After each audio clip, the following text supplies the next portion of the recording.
ৰঙিয়াৰ ভাতকুচিত বলবমলৈ অহা লোকৰ মৃতদেহ উদ্ধাৰ।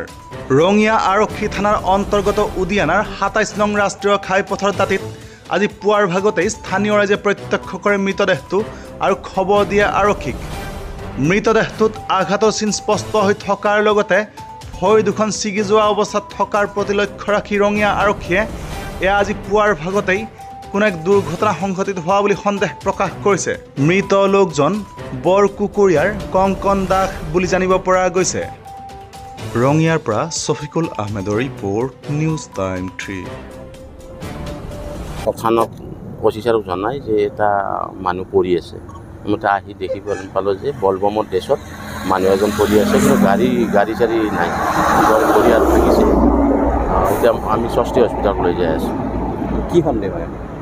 এতিয়া ভৰি চৰি ভাঙা মতে এক্সিডেণ্ট যেন লাগে, কেনেকৈ হৈছে তো গম পোৱা নাই।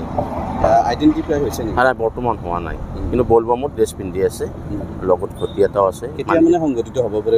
ৰাতিপুৱা হয় যেন লাগে।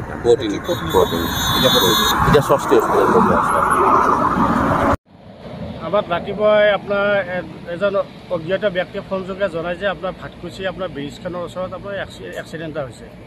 তাৰপিছত আমি ততাতৈয়াকৈ আহি আপোনাৰ দেখোঁ যে আপোনাৰ বলবমৰ পৰা অহা মানুহ এজন আপোনাৰ পৰি আছে, কিন্তু বৰ্তমানতো আমি ভবা মতেতো আপোনাৰ হেৰি অক্সিজেন হয়, তথাপি আমি ইচিজিৰ কাৰণে আপোনাৰ মেডিকেললৈ লৈ যাম। এতিয়া ষষ্ঠীলৈকে আমাৰ ডেড বডি দুখন আহি আছে।